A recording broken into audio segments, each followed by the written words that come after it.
19వ అధ్యాయము 21వ వచనాన్ని చదువుకుందాం. సామెతల గ్రంథము 19వ అధ్యాయము 21వ వచనం. నేను చెప్పాను మీకు బైబిల్ చూడవసరం లేదు, స్క్రీన్ మీద మీకు అంత వాక్యం వచ్చేది, అక్కడ చూస్తే చదివితే చాలు. చదవండి అమ్మా. మీరెవరు చదవరా? బైబిల్ కాదు, అక్కడ కనపడతలేదా? నరుని హృదయంలో ఆలోచనలు అనేకముగా పుట్టును, యెహోవా యొక్క తీర్మానమే స్థిరము. ప్రియులరా, ఈ వాక్యాన్ని కాస్త మీరు జాగ్రత్తగా ఈ రాత్రి ఆలకించాలని ప్రభు పేరట మీకు మనం చేస్తున్నాం. మానవుని జీవితంలో అనేకమైన ఆలోచనలు కలుగుతూ ఉంటాయి. ఎన్ని ఆలోచనలు అంటే, ఓ మనిషికి ప్రతిరోజు సుమారు 70,000 ఆలోచనలు కలుగుతాయని ఓ సైంటిస్ట్ చెబుతూ ఉన్నాడు. మనిషి జీవితంలో ప్రతి దినము ఎన్నో ఆలోచనలు కలుగుతాయి, ఏదో చేయాలని. ముఖ్యంగా ఎవరి గురించి ఆలోచన చేస్తామంటే, బిడ్డల కొరకు ఆలోచన చేస్తాం. మన బిడ్డలను చదివించాలని, గొప్పవారిగా చేయాలని, ఉద్యోగాలు తెప్పించాలని, వాళ్ళు ప్రయోజనకరమైన వ్యక్తులుగా మారాలని బిడ్డల కొరకు ఎక్కువ ఆలోచన చేస్తూ ఉంటాం. ప్రియులరా, ఆ బిడ్డలకి ఏదైనా సమస్య వచ్చినప్పుడు కూడా వారి కొరకే మనం ఆలోచన చేస్తూ ఉంటాం.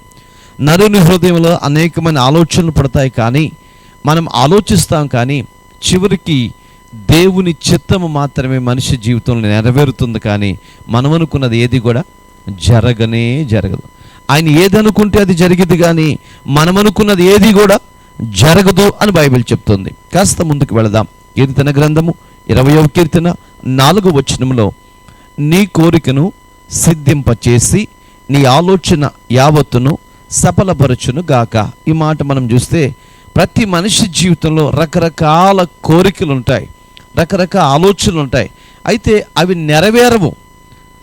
ఆ కోరికలుగానే మిగిలిపోతాయి. ఎన్నో ఆలోచనలు ఉంటాయి, అలా చేయాలి, ఇలా చేయాలి, అలా మంచి ఇల్లు కట్టుకోవాలి, బిడ్డలు మంచిగా చదివించాలనుకుంటాం. కానీ మనం అనుకున్న ఆలోచన అంతా తారుమారైపోయింది. ప్రియులరా, మనం అనుకున్నది అనుకున్నట్లు జరిగితే పరిస్థితి మామూలుగా ఉండదండి. కానీ మనం అనుకున్నది ఎప్పుడు కూడా అలా జరగదు, వ్యతిరేకంగా జరుగుతూ ఉంటుంది. అలాంటి సమయంలోనే మనకి బాధ కలుగుతూ ఉంటుంది. ఇక్కడ మనం చూద్దాం కొన్ని విషయాలు. ఈ రాత్రి మనం గమనించినట్లయితే, ఆ దేవుడే సమస్తమును సఫలపరిచేవాడు అని బైబిల్ చెప్తుంది. నీ ఆలోచనలు, నీ తలంపులు ఎప్పుడు నెరవేర్చబడతాయి అంటే, నువ్వు దేవునికి లోబడినప్పుడు, దేవుని మాట విన్నప్పుడు, దేవుని చిత్త ప్రకారం నువ్వు బ్రతికినప్పుడు నీ ఆలోచనలు దేవుడు సిద్ధింపచేస్తాడు. ఇంకా మనం వాక్యాన్ని చూస్తున్నట్లయితే, సామెతల గ్రంథంలో 21వ అధ్యాయం 30వ వచనంలో, యెహోవాకు విరోధమైన జ్ఞానమైనను వివేచన అయినను ఆలోచన అయినను నిలవదు. దేవునికి వ్యతిరేకంగా చాలామంది ఆలోచన చేస్తూ ఉంటారు. అంటే దైవ చిత్తాన్ని వెతకకుండా తమంతట తామే తన ఆలోచనలు నెరవేర్చుకోవాలని చేస్తూ ఉంటారు. చాలామంది ప్రార్థన చేస్తూ ఉంటారు, ప్రభువా నాకు అది కావాలి, ఇది కావాలి, నీకు అసాధ్యమైంది ఏది లేదు ప్రభువా, నువ్వు ఇవ్వండి ప్రభువా అని అడుగుతూ ఉంటాం. అది కాదు ప్రార్థన చేయటం అంటే. ప్రభువా నాకు ఫలాంది అవసరం కాబట్టి నీ చిత్తమైతే నాకు అనుగ్రహించండి ప్రభువా అని ప్రార్థన చేయాలి. కానీ మనమేమంటాం, నీకు అసాధ్యమైంది ఏది లేదు, నాకు దయచేయి ప్రభువా అని ప్రభుని అడుగుతూ ఉంటాం. దేవునికి ఇవ్వాలంటే నువ్వు ఎలా ఉండాలంటే, దేవునికి అనుకూలమైన వ్యక్తిగా ఉండాలి. నీ ఆలోచన దేవునికి ఇష్టమైనదిగా ఉండాలి, నీ తలంపులు దేవునికి ఇష్టమైనవిగా ఉండాలి, నువ్వు దేవుని చిత్తాన్ని నెరవేర్చే వ్యక్తిగా ఉండాలి. అలా ఉండకుండా దేవుడు ఇవ్వాలంటే ఎలా ఇస్తాడు? ఎవడు ప్రియులరా, ఆయన నీకు ఇవ్వాలంటే ఆయన ఇష్టానుసారంగా మనము జీవించాలని ఈ రాత్రి మీకు జ్ఞాపకంలో తీసుకుని వస్తూ ఉన్నాను. తర్వాత మన వాక్యాన్ని చూస్తున్నట్లయితే, సమూయేలు మొదటి గ్రంథంలో 1వ అధ్యాయం 26వ వచనంలో ఏడో వ్యక్తి మనకు కనబడుతుంది. తన పేరు హన్నా. తనకు బిడ్డలు లేని సందర్భాలలో ప్రభు సన్నిధికి వెళ్ళి ప్రభు సన్నిధిలో మొరక్కుకుందండి. ఏమని మొరక్కుకుందంటే, ఒక మగ్గ బిడ్డను ఇస్తే చాలు, నేను ఆ బిడ్డను నీ సేవ కొరకు సమర్పించుకుంటానని తనకొచ్చిన బాధను బట్టి, తనకొచ్చిన నిందను బట్టి, తనకొచ్చిన అవమానమును బట్టి, తనకొచ్చినటువంటి పరిస్థితులను బట్టి దేవుని సన్నిధిలో మొరక్కుకుంది. ప్రియులరా, ఆ మొరక్కుకొని ప్రార్థన చేసినప్పుడు ఆ ప్రార్థన దేవుడు ఆలకించి ఆ బిడ్డను ఇచ్చినట్లుగా మనం చూస్తున్నాం. ఆ తర్వాత తను దేవుని మందిరానికి వచ్చినప్పుడు 26వ వచనంలో మనం చూస్తాం. ఆ మాట చూడండి, నా ఏలినవాడా, నా ఏలినవాని ప్రాణముతోడు నీ యుద్ధ నిలిచి యెహోవాను ప్రార్థన చేసిన స్త్రీని నేనే అంటే బిడ్డను తీసుకుని మందిరానికి వచ్చింది. ఆయన అడుగుతున్నాడు, ఎవరమ్మా నీవంటే, ఒకప్పుడు ఈ మందిరానికి వచ్చాను, ఒకప్పుడు ఈ మందిరంలో ప్రార్థన చేశాను, ఒకప్పుడు ఈ మందిరంలో మోకరించి కన్నీరు గాల్చి ప్రార్థన చేస్తూ ఉన్న సందర్భాల్లో మీరు వచ్చారు, ఎందుకలా మత్తురాల వలె ఉన్నారని నన్ను అడిగారు మీరు. ఆ వ్యక్తిని నేనే, ఆ స్త్రీని నేనే. ఇదిగో దేవుడు నా బాధను విన్నాడు, నా పరిస్థితిని చూశాడు, ఈరోజు దేవుడు నాకు సహాయం చేసి ఓ మగబిడ్డనిచ్చాడని ఆవిడ చెప్తూ మనం చూస్తున్నాం ప్రియులారా. 27వ వచనంలో అంటాడు, ఈ బిడ్డను దయచేయమని యెహోవాను నేను చేసిన మనవిని ఆయన అంగీకరించెను. దేవుడు అంగీకరించి నాకేమిచ్చాడు తెలుసా? బిడ్డనిచ్చాడు. అదిగో హన్నా కనబడుతుంది చూడండి. హన్నా అంటుంది, నా ప్రార్థన దేవుడు ఆలకించాడు, నా మనవిని దేవుడు ఆలకించాడు. ఎలా ఆలకించాడు అంటే తన హృదయాన్ని దేవునికి సమర్పించుకుంది ప్రియులరా, తన జీవితాన్ని ప్రభువుకు సమర్పించుకుంది. అందుకనే దేవుడు ఆమె ప్రార్థనను విన్నాడు. ఈ రాత్రి నువ్వు దేవుని చిత్త ప్రకారం జీవించే వ్యక్తివి గనక అయితే, ప్రభు అడుగుజాడల్లో నడిచే వ్యక్తివి గనక అయితే, ప్రభు ఇష్టానుసారంగా జీవించే వ్యక్తివి గనక అయితే, అన్నాను జ్ఞాపకం చేసుకున్న దేవుడు నిన్ను కూడా జ్ఞాపకం చేసుకుంటాడు. నీ ఆలోచన యావత్తును సఫలపరిచే దేవుడని ఈ రాత్రి మీకు జ్ఞాపకం చేస్తూ ఉన్నాను ప్రియులారా. హన్నాకి పుట్టినటువంటి బిడ్డ చూడండి సమూయేలు. ఆ వ్యక్తిని తీసుకుని మందిరానికి వచ్చింది. ఆ మందిరములో ఉన్నటువంటి దైవజనుడితో మాట్లాడుతుంది. ఇదిగో ఈ బిడ్డను దేవుడిచ్చాడు. మీరు చూస్తున్నారా? కనబడుతున్నాడా సమూయేలు? కనబడటం లేదా? కొంతమంది కనబడతలేదంట.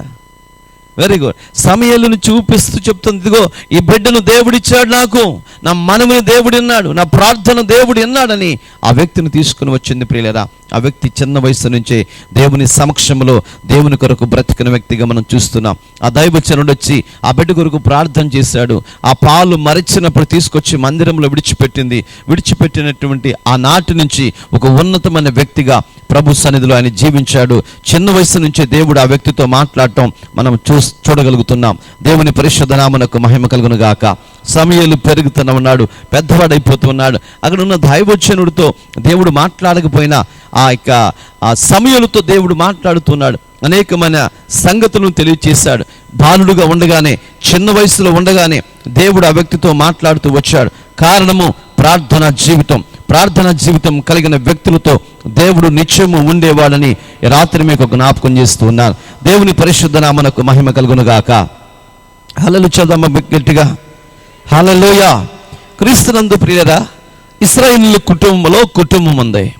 ఆ కుటుంబము చాలా ఉన్నతమైన కుటుంబం, మంచి పేరు కలిగినటువంటి కుటుంబం, ఓ మంచి ప్రశంసలు అందుకున్నటువంటి కుటుంబం. ఆ కుటుంబం అంటే ఆ ఊరిలో ఉన్నటువంటి ప్రజలందరూ చాలా గౌరవిస్తారు. ఎందుకంటే మంచికి మారుపేరుగా వాళ్ళు ఉంటూ ఉన్నారు.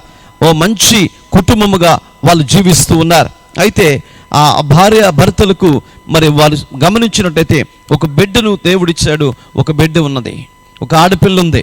అయితే ఆడపిల్ల కలిగినటువంటి కుటుంబస్తులు ఒక దినాన ఆలోచన చేస్తున్నారు, ఏమనంటే మన బిడ్డకు వివాహం చేద్దాం కాబట్టి ఎలాంటి వ్యక్తి కావాలి అంటే అమ్మాయికి తగినటువంటి వ్యక్తి కావాలని వాళ్ళు ఆలోచన చేస్తూ ఉన్నారు. మన కుటుంబం చాలా మంచి కుటుంబం కాబట్టి మన కుటుంబంతో కలిసే కుటుంబమే కావాలి. గొడవలకు వెళ్ళేవాళ్ళు, తగాదులు పెట్టుకునే వాళ్ళు, లేకపోతే మంచితనం లేని వాళ్ళు ఇలా కాదు. మనం దైవభక్తి కలిగిన వ్యక్తులుగా ఉన్నాం కాబట్టి ఆ ప్రకారమే మనకి దైవభక్తి కలిగిన కుటుంబస్తులే కావాలి అని వాళ్ళు ఆలోచన చేశారండి. ఆలోచన చేసి ప్రభు సన్నిధిలో ప్రార్థన చేస్తూ ఉన్నారు.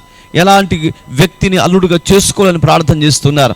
ఎట్టకేలకి అదే ఆ ఇశ్రాయేలు కుటుంబాలలో ఒక అద్భుతమైన వ్యక్తి దొరికాడు. దేవునికి మహిమ కలుగును గాక. అమ్మాయి ఎలాగా భక్తి కలిగినటువంటి వ్యక్తిగా ఉందో, అబ్బాయి కూడా అలాంటి భక్తి కలిగినటువంటి వ్యక్తి. ఆ కుటుంబం కూడా చాలా ఉన్నతమైన కుటుంబం, శ్రేష్టమైన కుటుంబం, మంచికి మారుపేరుగా నిలిచినటువంటి కుటుంబాలు. ఇరు కుటుంబాలు ఇద్దరు కూడా చక్కగా ఉన్నాయి, చెప్పుకోవడానికి అద్భుతంగా ఉన్నాయి. ఈడు జోడు చక్కగా ఉంది. ఆ ఆలోచన చేస్తే వీళ్ళిద్దరి మనస్సు ఒక రకంగానే ఉంది, వీరిద్దరి తలంపులు ఒక రకంగానే ఉంది. పేదవాళ్ళకి సహాయం చేసే వ్యక్తులుగానే ఉన్నారు. వీళ్ళు అద్భుతంగా ఉన్నారండి కుటుంబాలు రెండు కూడా. అయితే పెద్దలకు సమక్షంలో ప్రియులారా, ఇదిగో వారిద్దరికి వివాహం చేయడం జరిగింది. దేవునికి మహిమ కలుగును గాక. వాళ్ళిద్దరికి వివాహం జరిగింది. వివాహం జరిగిన తర్వాత సంగతి ఏం జరిగిందనే సంగతి రాత్రి మీ ముందు ఉంచుతాను, జాగ్రత్తగా వినండి. వాక్యం వింటున్నటువంటి దేవుని బిడ్డలారా, అతడు మంచి వ్యక్తి, అమ్మాయి మంచి వ్యక్తి, రెండు కుటుంబాలు అద్భుతమైన వ్యక్తులే. ఇద్దరి మధ్య మంచి ప్రేమానురాగాలు ఉన్నాయి. వారిద్దరికి ఆస్తి ఉంది, అంతస్తులు ఉన్నాయి. ఇశ్రాయేలీయులు మంచి పేరు కలిగిన వ్యక్తులుగా ఉన్నారు. ఆ విధంగా కుటుంబాలు సాగిపోతుంటే వారిద్దరికి చక్కగా వివాహం జరిగించిన తర్వాత జరిగిన సంగతి ఏంటంటే, కొన్ని రోజులకి అమ్మాయికి ప్రెగ్నెన్సీ వచ్చింది. ఎవరికైనా గొప్ప సంతోషం కదండి. ఆ ప్రెగ్నెన్సీ రాగానే తన భర్తకు చెప్పింది. ఆ భర్త ఎక్కడి నుంచి వచ్చాడు, రాగానే చెప్తా ఉంది, ఇదిగో మీరు తండ్రి కాబోతున్నారంటే అని ఎంతో సంబరపడ్డాడు, సంతోషపడ్డాడు. వాళ్ళిద్దరూ కూడా చాలా ఆనందంగా ఉన్నారు ప్రియులరా. ఎందుకంటే ఒక మంచి బిడ్డ పుట్టబోతున్నాడని. వాళ్ళు అంటున్నారు, మనకు ఒక మంచి కుమారుడు పుట్టబోతున్నాడు. వాళ్ళిద్దరు ఆలోచన అదే, మంచి కుమారుడు పుట్టబోతున్నాడు మనకి, ఓ శ్రేష్టమైన కుమారుడు పుట్టబోతున్నాడు మనకని ఎన్నో కలలు కంటున్నారు ప్రియులరా. చూడండి, ఆ పెళ్ళైన తర్వాత ప్రెగ్నెన్సీ వచ్చినప్పుడు భార్య భర్తలు ఇద్దరు కూడా ఎన్నో కలలు కంటూ ఉంటారు. ముందుగానే పిల్లల పేర్లు ఊహించుకుంటుంటారు. ఆ పిల్లలకి ఇలా పేరు పెడదాం, ఇలా చదివిద్దాం, ఇలా గొప్పోళ్ళగా చేద్దాం, ఇలా ఉద్యోగం తెప్పిద్దామని ఆలోచన చేస్తూ ఉంటారు. వీళ్ళు కూడా అలాగే ప్రియులరా ఏదో చేయాలని ఆలోచన చేస్తూ ఉన్నారు. దేవునికి మహిమ కలుగును గాక. జరిగిన సంగతి ఏంటంటే, ఏం పేరు పెడదాం అని ఆ యొక్క భార్య భర్తను అడిగాది. భర్త అంటున్నాడు, నాకేం తెలుసు, నువ్వే చూడు, ఏం పేరు పెట్టాలో నువ్వే ఆలోచన చేయని చెప్పాడు. వాళ్ళిద్దరూ ఏం చేశారంటే, కొన్ని గ్రంథాలు దగ్గర పెట్టుకుని గ్రంథాలను పరిశోధిస్తూ ఉన్నారు, ఏం పేరు పెట్టాలా అని. ఎవరికి నాకా, మరి ఎవరికి? మీకా? చెప్పండి అమ్మా, ఎవరికి? సమూయేలుకా? అర్థమవుతుందా మీకు? ఇశ్రాయేలులో ఉన్నటువంటి ఒక కుటుంబం, ఆ కుటుంబానికి వేరొక కుటుంబంతో వియ్యమందుకున్నారు. పెళ్ళైపోయిన తర్వాత ఆ దంపతులకు ప్రెగ్నెన్సీ వస్తే ఏం పేరు పెట్టాలని ఆలోచన చేస్తున్నారు. ఖచ్చితంగా చెప్తున్నారు, మనకి కొడుకే పుడతాడు అని. వాళ్ళు అనుకున్నారు మంచి కొడుకు పుడతాడని. కాబట్టి ఏం పేరు పెట్టాలని కొన్ని గ్రంథాలు దగ్గర పెట్టుకుని ఆ భార్య భర్తలు ఇద్దరు కూడా చూస్తున్నారు, పేరును చర్చ చేస్తున్నారు. ఏం పేరు పెట్టాలని. ఇదివరకు రోజులు ఏం పేరు పెట్టేవారు? సుబ్బారావు అని, అప్పారావు అని, వెంకటరావు అని, పొల్లారావు అని. ఈ మధ్యకాలంలో ఆ పేర్లన్నీ ఫ్యాషన్గా మారిపోయినాయి. అంతకుముందు పేర్లు చాలా విచిత్రంగా ఉన్నాయని పిలుచుకోవటానికి. చెంబోడు, చాంతాడోడు ఇలా చెప్పుకుంటా ఎన్నెన్నో పేర్లు ఉంటా ఉండే. కానీ ఇప్పుడు అంత డిఫరెంట్ పేరు పెట్టాలంటే ఎంత మందిని అడుగుతూ ఉంటారో, ఎంత డిఫరెంట్గా ఆలోచిస్తూ ఉంటారో. వీళ్ళు కూడా డిఫరెంట్గా ఒక బుక్ తీసుకుని చూస్తూ ఉన్నారు. ఎవరికి వాళ్ళు చూస్తున్నారు, ఏం పేరు పెట్టాలి, ఎలాంటి మంచి పేరు పెట్టాలని చాలా చాలా కష్టపడుతున్నారు ప్రియులరా. పుస్తకాల్లో చూస్తున్నారు, గ్రంథాలు తిరిగేస్తున్నారు, ఈ పేరు పెడదామని చాలా చక్కగా వాళ్ళు ఆలోచన చేస్తూ ఉన్నారు ప్రియులరా. ఎన్నో తిప్పలు పడ్డారు, ఎన్నో రాత్రులు, ఎన్నో పగళ్ళు, ఎన్నో స్థలాల్లో కూర్చుని ఆ పేరు కొరకు వాళ్ళు చూశారు, ప్రార్థన చేశారు, కనిపెట్టారు. వాళ్ళ ఆలోచనల ప్రకారం ఏదో మంచి పేరు పెట్టాలని అనుకున్నారు ప్రియులరా. అయితే ఒక దినాన భర్త బయట నుంచి ఇంటికి వచ్చేతలకి ఆ భార్య అంటుంది, ఏమండి నేను ఒక మంచి పేరు చూశాను. వెరీ గుడ్, మంచిదమ్మా, నువ్వు పేరు చూసావు కదా, ఏం పేరు చూసావు అంటే భర్తమయ్యి అని చెప్పిందండి. అని పేరేం చెప్పిందంట, భర్తమయ్యి అనే పేరు పెడదాము మన అబ్బాయికి అని చెప్పింది. అప్పుడు ఆయన అన్నాడు, పేరు బాగానే ఉంది కానీ ఏదో మంచి పేరు పెట్టచ్చు కదా, భర్తమయ్యి అని పెట్టావేంటి అని అడిగాడు. ఏమంటున్నాడు, అదేంటి పేరు చాలా రోజుల మట్టి వెతికాము, మంచి పేరు సెలెక్ట్ చేసుకుంటాం అనుకుంటే ఈ మాట చెప్తున్నావేంటి? ఏ మాట చెప్తుంది? మన అబ్బాయి పేరు ఏం పెడదామంది చెప్పండి, హలో గట్టిగా. భర్తమయ్యి అని పేరు పెడదాం అనుకుంది. ఆయన అంటున్నాడు, ఇదేంటి ఇట్లా ఉంది పేరు? చిరంజీవి అనో, మహేష్ బాబు అనో, లేకపోతే పవన్ కళ్యాణ్ అనో ఇలా పేర్లు పెట్టకుండా ఇదేంటి ఈ పేరు పెడుతున్నా, భర్తమయ్యి అని పేరేంటి అని అవుతా ఉంది. అయితే ఆ మాటగా తను అంటుంది, ఆ భర్తమయ్యి అనగా ప్రశస్తమైన కుమారుడు. స్తోత్రం చెప్పండి, హల్లెలూయా. ఏమంటుంది? భర్తమయ్యి అనగా ప్రశస్తమైన కుమారుడు అని పేరు పెడదామని చెప్పింది. ఎందుకు అనంటే ఈ కుటుంబము క్రీస్తును అనుసరించి నడుచుకుంది, ఆ కుటుంబము క్రీస్తును అనుసరించి నడుచుకుంటున్నారు. దైవభక్తి కలిగిన కుటుంబం, మంచికి మారుపేరుగా ఉన్నారు. ఇరుపక్షాల దైవభక్తి కలిగిన కుటుంబాలు ఇవి. అందుకనే పుట్టబోయేటువంటి వ్యక్తి ఒక ప్రశస్తమైన వ్యక్తిగా ఉండాలి, ఓ మంచి వ్యక్తిగా ఉండాలి, అనేకులకు ఆదరించే వ్యక్తిగా ఉండాలి అని ఆలోచన చేసి ప్రశస్తమైన కుమారుడని పెడదాం అనుకున్నారండి. Very good. అలా పేరు డిసైడ్ అయిపోయారు వాళ్ళు. ప్రశస్తమైన కుమారుడు. చెప్పండి ఒకసారి స్వరం ఎత్తి అందరూ. ఏం పేరు పెడతారంట? ప్రశస్తమైన కుమారుడు. ఆ పేరు పెట్టాలని డిసైడ్ చేసుకున్నారండి. అయిపోయింది.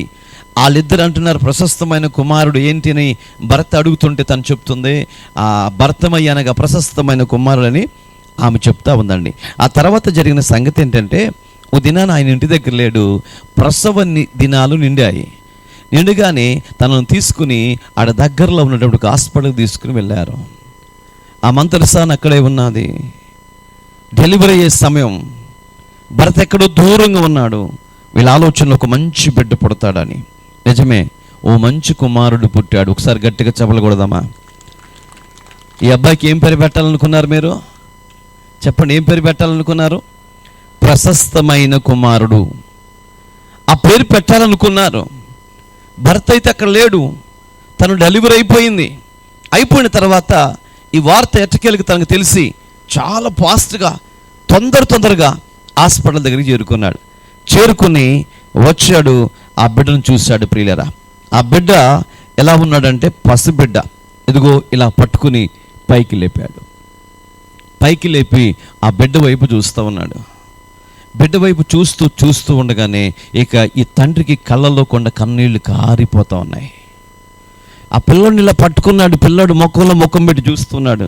ఇది ఎవరి పోలిక అన్నట్లు చూద్దామని పిల్లల్ని ఎత్తుకునేటప్పుడు ఫస్ట్గా మనం ఇలా పైకి ఎత్తుతాం చూసారా, అలాగ పైకి ఎత్తి చూస్తూ ఉన్నాడు. వీడు ఎవడు పోలిక అని తీరా చూస్తే ఇక కళ్ళంపడి కన్నీళ్లు కారిపోతూ ఉన్నాయి. చాలా బాధ, చాలా దుఃఖం. అసలు ఏం జరిగిందంటే ఇలా ఒళ్ళో పెట్టుకుని మళ్ళీ చూస్తున్నాడు. చూస్తుంటే ఆ తర్వాత చూస్తూ గోడకి కుమిలి కిందకి నేలకు పడిపోయాడు. ప్రియులారా, మంత్రసాని వచ్చింది. ఆ పసిబిడ్డను పట్టుకుంది. ఆ మంచం మీద పడుకోబెట్టింది. తండ్రి పరిగెత్తుకుంటూ వచ్చాడు. బిడ్డను చూసుకున్నాడు. ఏమైపోయాడండి? నేలకు పడిపోయాడు. నేలకు గోడకు ఒరిగిపోయాడు. అసలు ఏం జరిగిందంటే ఆ పరిగెత్తుకుంటా ఎంతో ఆసక్తితో కుమారుని చూడాలని పరిగెత్తుకుంటా వచ్చి ఆ బిడ్డను పట్టుకొని ఇలా పైకెత్తి చూస్తే ఆ బిడ్డ గుడ్డివాడైపోయాడు. కళ్ళు లేనివాడిగా పుట్టాడు. గుడ్డివాడిగా పుట్టాడు. వీళ్ళు ఎలాంటి కలలు కన్నారండి? ఎలా ఆలోచన చేసుకున్నారండి? మంచి కుమారుడు, ప్రశస్తమైన కుమారుడని ఎంతో గొప్పగా చెప్పుకున్నారు. కానీ ఇప్పుడు ఏమైపోయాడండి? ఒక గుడ్డివాడు పుట్టాడని వాళ్ళ జీవితంలో ఎంత బాధ, ఎంత దుఃఖం అంటే ఆ గోడకలాగా ఒరిగిపోయాడు. ప్రియులారా, ఏడుస్తున్నాడు. ఒకటే మన ఏడుస్తున్నాడు. తను ఏడుస్తుంది, ఒకవైపు తిరిగి తను ఏడుస్తుంది, ఈయన ఏడుస్తూ ఉన్నాడు. ఎంత బాధ అంటే చెప్పలేని బాధ. ఎందుకు ఇలా జరిగింది? మా కుటుంబంలో ఎలాంటి లోపం లేదు, తన కుటుంబంలో ఎలాంటి లోపం లేదు, మాకే ఎందుకు ఇలాగ జరిగింది? మేము క్రీస్తుని కలిగి ఉన్నాం కదా, ప్రభుని కలిగి ఉన్నాం కదా, మాకెందుకు ఇలా జరిగింది? చాలా సందర్భాల్లో మనం కూడా అనుకుంటాం, ప్రార్థనకి వెళుతున్నాను, ప్రభురాత్రి సంస్కారాధనలో పాల్గొంటున్నాను, నీతికి యథార్థతకు మారుపేరుగా జీవిస్తున్నాను, నాకే ఎందుకు ఈ శ్రమ వచ్చింది, నాకే ఎందుకు ఈ బాధ వచ్చింది, నాకే ఎందుకు ఈ కష్టం వచ్చింది అనుకుంటాం. ప్రియులరా, అవును, వీళ్ళు కూడా అదే అనుకున్నారు. దేవుడు నిన్ను హెచ్చించాలి అనుకున్నప్పుడు నీ కష్టం వచ్చింది. దేవుడు నిన్ను గొప్పగా చేయాలి అనుకున్నప్పుడు, నీ పేరు నిలబెట్టాలనుకున్నప్పుడు, నీ పరిస్థితిని మార్చాలి అనుకున్నప్పుడు, నీ ద్వారా దేవుడు మహిమపరచబడాలి అనుకున్నప్పుడు నీకు శ్రమ వచ్చింది, కష్టం వచ్చింది. అలాగే వీళ్ళకు కూడా కష్టం వచ్చింది. ప్రియులారా, బాధ వచ్చింది. బోరున ఏడుస్తున్నారు. ఏం చేయాలో అర్థం కాని పరిస్థితి. పసిబిడ్డ అక్కడే ఉన్నాడు. ఒకళ్ళు తలబొట్టుకుని ఏడుస్తున్నారు. ఇప్పుడు ఏం చేయాలి, ఎలా చేయాలి అర్థం కాక గుండెలు పగలేలాగా ఏడుస్తున్నారు. ఎందుకు మాకు ఇలా జరిగింది? ఓ గుడ్డివాడు మాకెందుకు పుట్టాడు? ఇంత ప్రశస్తమైన వ్యక్తిగా పుడతారనుకుంటే ఎందుకు ఇలా జరిగిందని ఒకటే మన బోరున ఏడుస్తున్నారు. ప్రియులరా, నిద్ర లేదండి. హాస్పిటల్లో ఉండి నిద్ర లేదు. కన్నీరు మున్నీరుగా ఏడవడం ప్రారంభించారు. అర్థం కాని పరిస్థితి. బిడ్డ చూస్తే గుడ్డివాడైపోయాడు. అర్థం కాని పరిస్థితిలో ఆ బిడ్డను తీసుకుని మంత్రస్థానికి అప్పగించారు. ఈ బిడ్డ మాకొద్దు. ఎవరు అంటున్నారు ఈ మాట? తల్లిదండ్రులు అంటున్నారు, ఈ బిడ్డ మాకొద్దు. ఎందుకంటే మా వంశం చాలా గొప్పది, మాకున్నటువంటి వ్యక్తులందరూ చాలా గొప్పవాళ్ళు, ఉన్నతమైన వ్యక్తులు.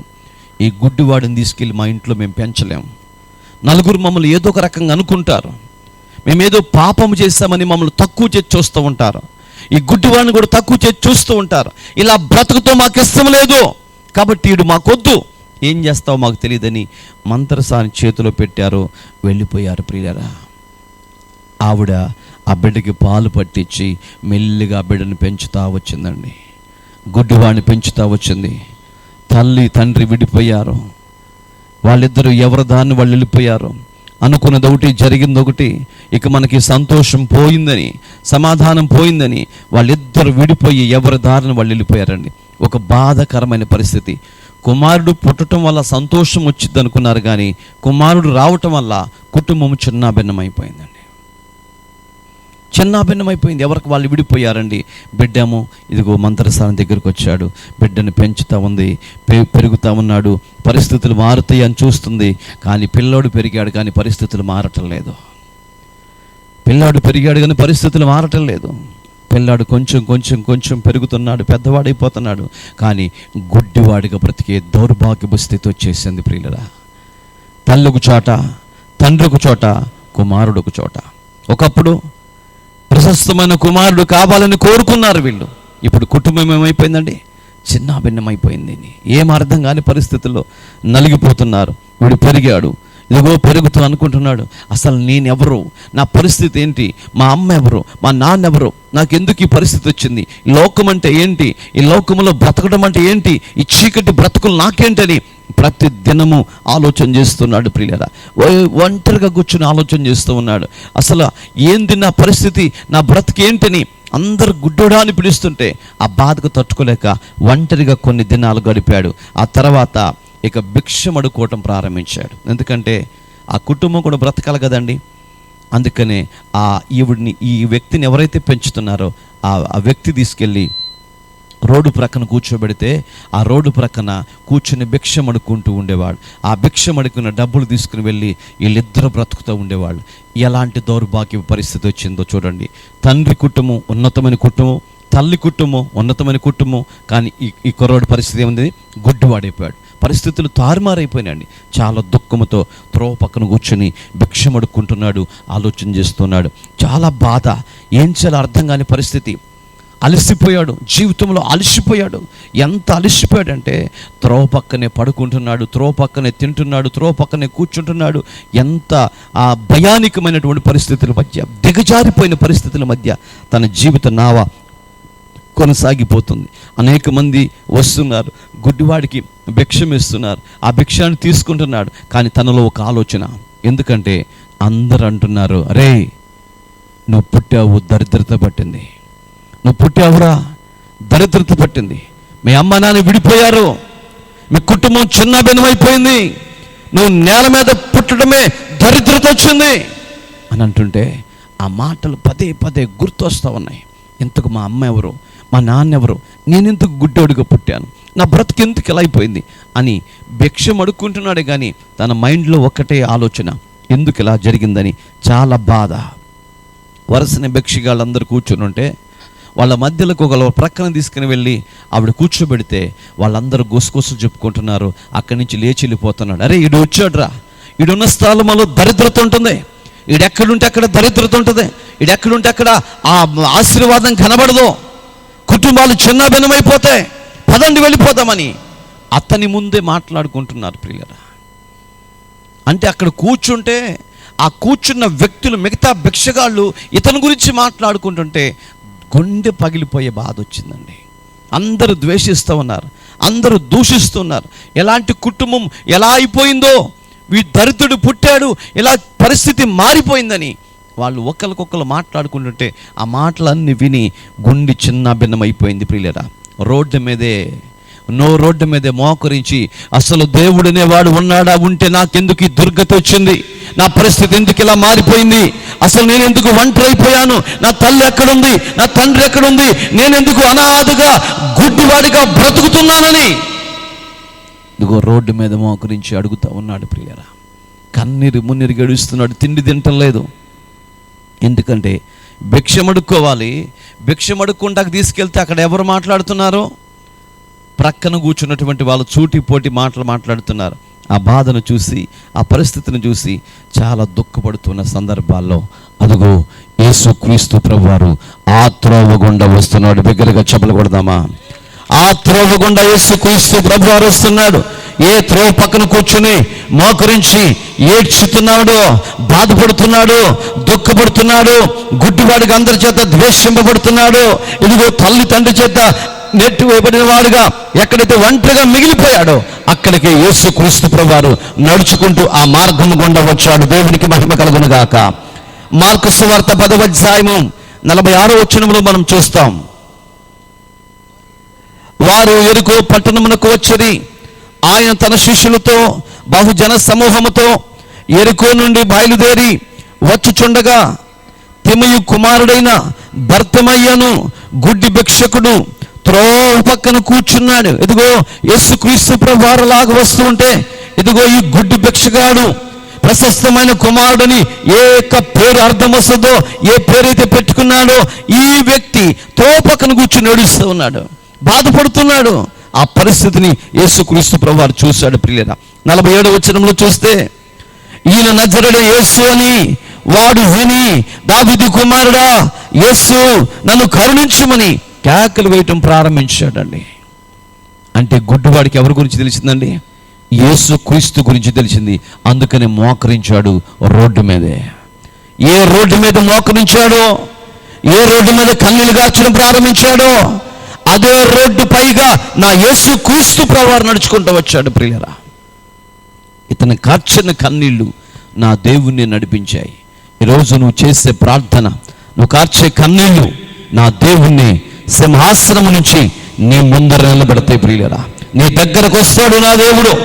నువ్వు ప్రార్థన చేయగలిగితే, కన్నీరు గార్చగలిగితే, నువ్వు దేవునికి సమర్పించుకోగలిగితే, ప్రభు కొరకు బ్రతికే ఒక ఉన్నతమైన విశ్వాసం కలిగి నువ్వు ఉన్నట్లయితే నా దేవుడే నిన్ను వెతుక్కుంటూ వస్తాడు.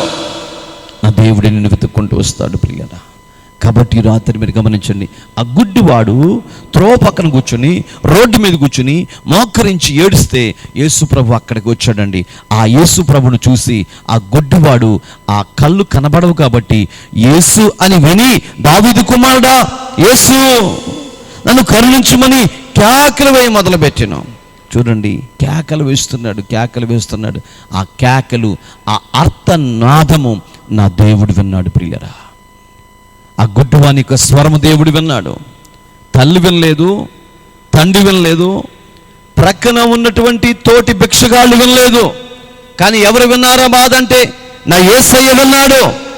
యేసయ్య విని వెంటనే నిలిచి మీరెళ్ళి ఆ గుడ్డివాడిని తీసుకురండి అని చెప్పాడు. ఇదిగో వాళ్ళు వచ్చి ఆ వ్యక్తిని తీసుకొచ్చారు. చూడండి 48వ వచనంలో, ఓరకొండమని అనేకులు వానిని గద్దించురి, కానీ వాడు కుమారుడు దావీదు కుమారుడా నన్ను కరుణించమని మరెక్కువ కేకలు వేయటం ప్రారంభించారు. యేసు ప్రభు దగ్గర ఉన్న శిష్యులు అంటున్నారు, అరే మాట్లాడబాక గుడ్డోడా. అవునండి, గుడ్డోడుని చూస్తే అందరికి ఏమైపోయింది చెప్పాలి? ఏమైపోయింది? చేతురైపోయిందండి. లెక్క చేయటం లేదు. అన్ని అవయవాలు ఉంటేనే లెక్క చేయటంలా. ఏదో ఒక అవయవం లోపం ఉంటే పక్కన వాళ్ళు మన ఎడ చూస్తారంటే శత్రువుని చూసినట్టు చూస్తారండి. ఇప్పుడు నిన్ను శత్రువుని చూసినట్టు చూస్తున్నారు. రే నోరుమై అని కేకలే బాక అని చెప్పి అంటున్నారు. కానీ నా యేసయ్య చూశాడండి అతని పరిస్థితి నా యేసయ్య చూశాడు. 49వ వచనంలో, అప్పుడు యేసు నిలచి వానిని పిలవడం చెప్పాడు. యేసు ప్రభు వెళ్ళేటువంటి వ్యక్తి అక్కడే ఆగిపోయి చెప్తున్నాడు, వాడిని పిలిచిరండి. మీరు ఎవరిని పిలిచారండి? ఆ త్రోవ పక్కన కూర్చొని ఏడుస్తున్నాడే ఆ వ్యక్తిని తీసుకురండి అని చెప్పాడు. అప్పుడు వచ్చి వాళ్ళు ఏం చేస్తున్నారు? గుడ్డివాడిని పిలవడం చెప్పినప్పుడు వాళ్ళు ఏం చేస్తారు చూడండి. వారా గుడ్డివాణిని పిలిచి ధైర్యము తెచ్చుకొనుము. ఇందాకేమో ఒరే గుడ్డుడా నోరుముసేయ్ మాట్లాడబాక అన్నటువంటి వాళ్ళు ఇప్పుడు వచ్చి అంటున్నారు ధైర్యం తెచ్చుకో, దేవునికి మహిమ కలుగును గాక. ఇప్పటి వరకు గుడ్డివానికి ఏమి లేదు, ధైర్యం లేదు. తల్లి ఎక్కడుందో తెలియదు, తండ్రి ఎక్కడున్నాడో తెలియదు. ఇప్పుడు ఒక ఆయమ్మ పెంచుతుంది, ఆకలికి బాధపడుతున్నాడు, చూటిపోటి మాటలకి గుండె ప్రగిలిపోతుంది. చాలా వేదనకరమైన పరిస్థితి అనుభవించాడు. ఆ పరిస్థితుల మధ్య ఇప్పుడు వీళ్ళు అంటున్నారు ధైర్యం తెచ్చుకో. ఏం తెచ్చుకోవాలి? ధైర్యం తెచ్చుకో. ఆయన నిన్ను పిలుస్తున్నాడు. ఈ రాత్రి వాక్యం వింటున్న దేవుని పిల్లలారా, మీ అందరికీ ఒక మాట చెప్తున్నాను, మీరు ధైర్యం తెచ్చుకోండి. యేసయ్య మిమ్మల్ని పిలుస్తున్నాడు. యేసయ్య మిమ్మల్ని ఏర్పాటు చేసుకున్నాడు. యేసయ్య తన శిలువ రక్తము చేత మిమ్మల్ని కడిగాడు. ఆయన మీ స్నేహితుడు. ఆయన మీతో ఉన్నాడు. ఏ విషయములో కూడా అధైర్యపడద్దు. ఏ విషయంలో మీరు బాధపడద్దు. ఎందుకంటే మీతో కూడా నడిచేవాడు సైన్యములకు అధిపతి యెహోవా అయి ఉన్నాడు. ఆయన మీతో ఉన్నాడు. మిమ్మల్ని చూస్తున్నాడు. మీ పరిస్థితులు మారుస్తాడు. మీ దుఃఖ దినములు సమాప్తమైపోతాయి. మీరు ధైర్యం తెచ్చుకోండి. ఎక్కడి నుంచి తెచ్చుకోవాలి ధైర్యం? తండ్రి అయిన దేవుని దగ్గర నుంచి మనం ధైర్యాన్ని తెచ్చుకోవాలి. యేసు క్రీస్తు వల్ల మనకు ధైర్యం, మనకు నిరీక్షణ. మన దేవుడు మనం చూస్తున్నాడు. ఆ చూస్తున్నటువంటి దేవుడు విడిచిపెట్టేవాడు కాదండి. అందరూ కూడా గద్దించారు, మాట్లాడారు, కానీ యేసు ప్రభు నిలిచి వాడిని పిలిచినట్లుగా మనం చూస్తున్నాం. తర్వాత 50వ వచనం, అంతటి వాడు బట్టను పారవేసి దిగ్గున లేచి యేసు యొద్దకు వచ్చాడండి. ఆ బట్టను పారవేసి యేసు ప్రభు దగ్గరకు వచ్చి నిలబడ్డాడు. యేసు గురించి విన్నాడు. యేసు ప్రభు దగ్గరకు వచ్చి నిలబడ్డాడు. 51వ వచనంలో, యేసు నేను నీకేమి చేయగోరుచున్నానని వానిని అడుగగా ఆ గుడ్డివాడు, బోధకుడా, ఏం చేయమంటున్నాడండి?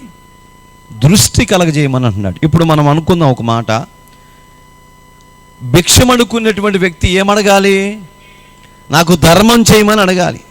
రోజు భిక్షమడుకుంటూ ఇబ్బంది పడుతున్నాను, కాస్త ఎక్కువగా ఇస్తే నేను శుభ్రంగా కొన్ని రోజులు బ్రతుకుతానయ్యా అనుకోవాలి. బంగారమో వెండో డబ్బులో ఏదో అడగాలి. కానీ ఈ వ్యక్తి ఏం అడగల. ఎందుకు అడగలేదంటే ఆయన తల్లి ఉన్నతమైన స్థితి కలిగింది, ఆయన తండ్రి ఉన్నతమైన స్థితి కలిగిన వాళ్ళు. ఇశ్రాయేలీల్లోనే చాలా పెద్ద కుటుంబం, ఉన్నతమైన వ్యక్తుల వాళ్ళు, చాలా ఆస్తులు వాళ్ళకు ఉన్నాయి. ఆయనకి ఆస్తులు అంతస్తులు మేడలు ఏం అవసరం లేదు. అందుకంటాడు, నాకు కళ్ళు కనబట్టలేదయ్యా, నాకు దృష్టి కావాలి, నిన్ను చూసే భాగ్యం కావాలని అడుగుతున్నాడు. యేసు నేను నీకేమి చేయగోరుచున్నానని వానిని అడగగా ఆ గుడ్డివాడు, బోధకుడా నాకు దృష్టి కలుగునగా. కానీ ఆ గుడ్డివాడు, బోధకుడా నాకు దృష్టి కలగజేయమని ఆయనతో చెప్పాడు. నాకు కన్ను దృష్టి కలిగితే చాలయ్యా. ఏం కలిగితే చాలు? నేను నిన్ను చూడగలిగితే చాలు. ఈ కళ్ళు లేవని నా తల్లి తండ్రి హాస్పిటల్లో వదిలిపెట్టిన వెళ్ళిపోయారు. ఒంటరినైపోయాను, అనాథనైపోయాను. ఇదిగో హాస్పిటల్లో ఉన్న నర్సు వచ్చి నన్ను పెంచి పెద్దగా చేసింది. ఇప్పుడు అందరి చేత దూషింపబడుతున్నాను, ఇప్పుడు అందరి చేత బాధింపబడుతున్నాను, అందరు నన్ను అనరాని మాటలు అంటున్నారు. ఇప్పుడు కనుక నువ్వు నాకు దృష్టి కలగజేస్తే నేను అనుభవిస్తున్న దరిద్రత నన్ను దాటి వెళ్ళిపోతుంది, నేను అనుభవిస్తున్న చీకటి నన్ను దాటి వెళ్ళిపోతుంది. దయచేయి ప్రభు అని యేసయ్యని వేడుకున్నాడు. ప్రియులరా, అప్పుడు యేసుక్రీస్తు ప్రభు వారు ఏం చేస్తాడో తెలుసండి? ఈ గుడ్డివాడు అడుగుతున్నాడు, నాకు దృష్టి ఇవ్వయ్యా. ఏం కావాలంటండి? దృష్టి దయచేయి ఆయన, నా కళ్ళు కనపడాలి. ఏమండి, కొన్ని సందర్భాల్లో ఉండట్టు ఒకసారిగా కరెంటు పోయింది. కరెంటు పోయినప్పుడు ఎట్లా ఉంటుంది మన పరిస్థితి? ఈ మధ్యకాలంలో ఫోన్లు వచ్చినాయిలండి. ఫోన్లు ఇంకా టక్కన ఫోన్ వేస్తున్నాం. లేకపోతే మెల్లిగా తౌలాడకుండా ఎంత బాధో. కరెంటు లేకపోతే ఊర్లో ఉన్న వాళ్ళందరూ సరిగ్గా పడుకోరండి, రోడ్డు మీదకి వచ్చేస్తారు. ఎందుకని? నిద్ర పట్టదు ఫ్యాన్ లేకపోతే. ఒక దినాన మా ఊర్లో కరెంటు పోయింది. ఏదో వైర్లే కట్ అయిపోయి మొత్తం పోయింది.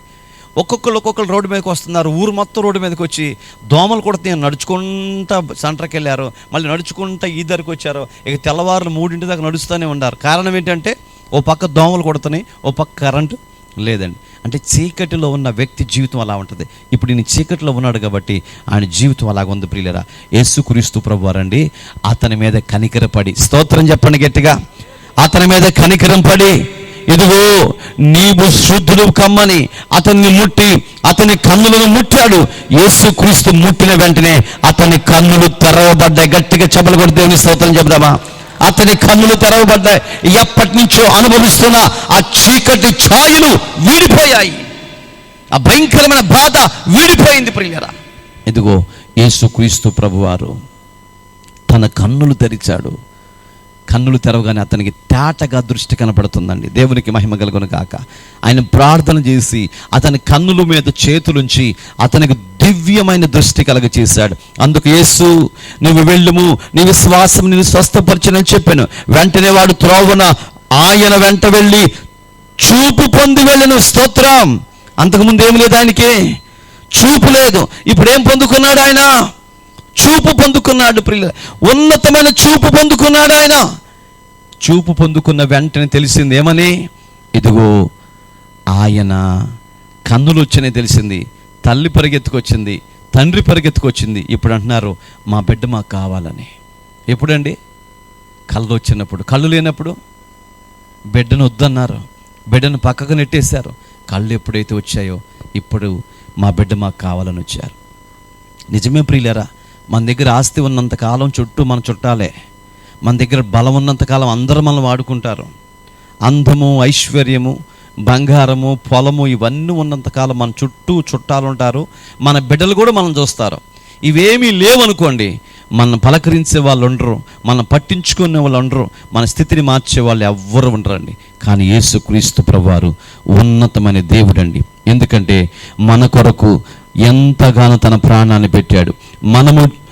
మనము పడవలసిన పాట్లు ఆయన జీవితంలో పడ్డాడు ప్రియులరా. మనకు బదులుగా ఆయన నలగగొట్టబడ్డాడు, మనకు బదులుగా ఆయన శ్రమ అనుభవించాడు, ఆయన మన కొరకు ఎంతో కఠినమైన పరిస్థితులు అనుభవించాడని ఈ రాత్రి మీకు జ్ఞాపకం చేస్తున్నాను ప్రియులరా. ఆయన ఉన్నతమైన దేవుడు కాదా? ఆయన ఉన్నతమైన దేవుడు కాదా? ఈ రాత్రి వాక్యం వింటున్న దేవుని పిల్లారా, నీ కొరకు ఎంతగా నలగగొట్టబడ్డాడో, నీ కొరకు ఎంతగా శ్రమ అనుభవించాడో. నేను ముగిస్తున్నా చూడండి, అక్కడ మనకు కనబడుతుంది. ఇది కట్టే, లైట్లు కట్టే. ఈ రాత్రి యేసయ్య ఎంతగా నలగగొట్టబడ్డాడో మీరు గమనించగలిగితే, మన కొరకు శ్రమ పడిన యేసయ్య, మన కొరకు శ్రమ అనుభవించిన యేసయ్య,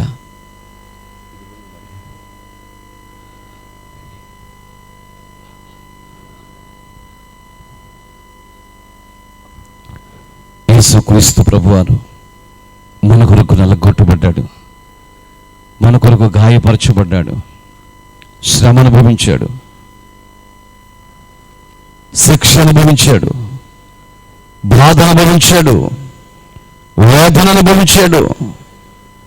ఎంతగానో కొట్టబడ్డాడు, ఎంతగానో శిక్ష అనుభవించాడు ప్రియులరా. ఆయన కొడుతుంటే రక్తధారలు, ఆయన కొడుతుంటే శరీరం అంతా దున్నబడిపోయింది. ఇదిగో ఒకటి తక్కువ 40 దెబ్బలు కొడుతున్నప్పుడు ఆ శరీరం ఎంత బాధ అనుభవించిందో, ఎంత గాయపరచబడ్డాడో. ఆయనకు కొరడాతో కొడుతుంటే ఆ చేనికి నాగటి చాళ్ళ వలె, ఆ గేల ముళ్ళు వలె ఆ ముళ్ళు ఉంటే ఆ ముళ్ళు వచ్చి యేసు ప్రభు శరీరానికి గుచ్చుకొని పోతుంటే ఎంత బాధ అనుభవించుంటాడో పరలోకపు తండ్రి, ఎంత శ్రమ అనుభవించుంటాడో పరలోకపు తండ్రి. ఏ నేరము చేయలేదు ఆయన, ఏ పాపము చేయలేదు ఆయన, ఎటువంటి నేరము చేయలేదు ఆయన. కానీ మనం చేసిన పాపానికి, మనం చేసిన శిక్షకు ఇదిగో నీ కొరకు కొట్టబడ్డాడు, నీ కొరకు శ్రమ అనుభవించాడు, నీ కొరకు బాధ అనుభవించాడు. ఎంత శిక్ష అనుభవించాడో. శరీరం అంతా గాయమే, శరీరం అంతా బాధలే. పరలోకపు తండ్రి నెలకు కొట్టబడ్డాడు, పరలోకపు తండ్రి శిక్ష అనుభవించాడు. నాగడి చాలవలే దున్నబడింది శరీరం అంతా. నీ కొరకే, నా కొరకే, మన కొరకే, మన కొరకే.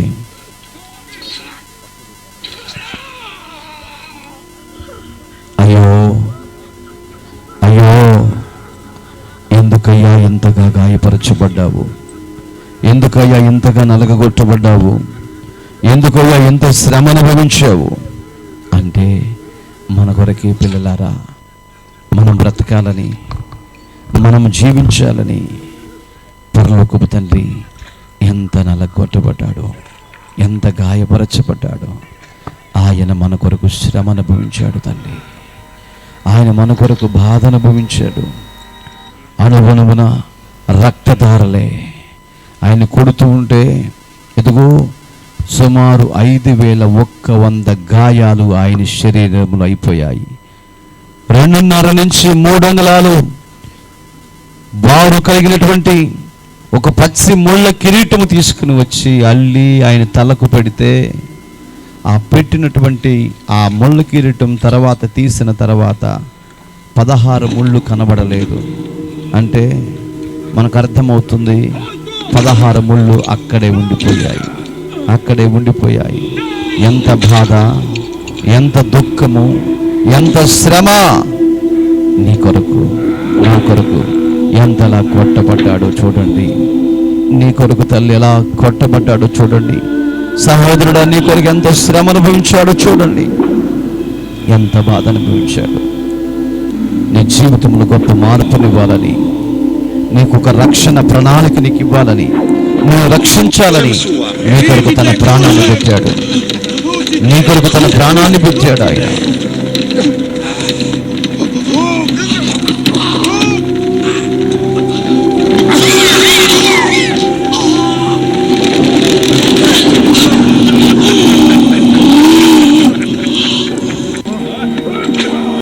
తల్లి ఇదిగో కలువరి సిలువలో నీ కొరకు, నా కొరకు వేలాడుతున్నాడు. మనందరి నిమిత్తమే సిలువ వేయబడ్డాడు ఆయన. మనందరి నిమిత్తమే బాధ అనుభవించాడు ఆయన. ఈ రాత్రి ఎవరైనా కావచ్చు, ఇదిగో నీ కొరకు సిలువ వేయబడిన యేసు క్రీస్తు ప్రభువు నీ జీవితాన్ని మార్చే దేవుడే నువ్వు గమనించగలిగితే, నీ బ్రతుకులో గొప్ప మార్పునిచ్చే దేవుడే నువ్వు గమనించినట్లయితే యేసు ప్రభు దగ్గరికి రా. ఆయన నీకు ప్రశాంతనిస్తాడు. యేసు ప్రభు దగ్గరికి రా. ఇదిగో గుడ్డివాడి జీవితంలో ఆనందాన్ని ఇచ్చిన దేవుడు, భిక్షుగాని జీవితంలో సంతోషాన్ని ఇచ్చిన దేవుడు నీ కుటుంబంలో సమాధానం ఇస్తాడు, సంతోషం ఇస్తాడు, నెమ్మదినిస్తాడు. అందుకే యేసు ప్రభు దగ్గరికి రా, ఆయనకు సహాయం చేస్తాడు. అందరూ లేచి నిలబడండి ప్రియులారా, అందరూ లేచి నిలబడండి. చిన్న ప్రార్థన చేస్తాను. అందడానికి స్తోత్రాలు చెల్లిస్తున్నాం. ఇదిగో ప్రభు, ప్రశస్తమైన కుమారుడు గుడ్డివాడిగా మారిపోయాడు, గుడ్డివాడిగా పుట్టాడు. తండ్రి తల్లి చేత ద్వేషింపబడి, తండ్రి చేత ద్వేషింపబడి, నెటివైపడి దూరస్తుడైపోయాడు, ఒంటరైపోయాడు, అనాదిగా బ్రతికాడు. ప్రభు అనేక మంది చేత దూషింపబడ్డాడు, బాధించబడ్డాడు, ఎన్నో ఇబ్బందులు ఎదుర్కొన్నాడు.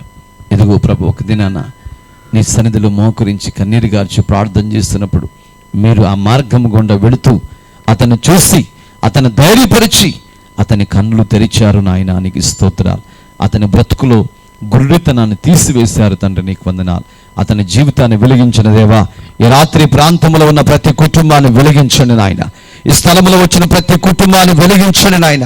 ఎవరే పరిస్థితుల మధ్య ఉన్నారు, ఎవరే బాధల మధ్య ఉన్నారు, ఎవరే కష్టాల మధ్య ఉన్నారు, వారి ప్రతి ఒక్క పరిస్థితులు ఏ శ్రమలో మారిపోవునుగాక.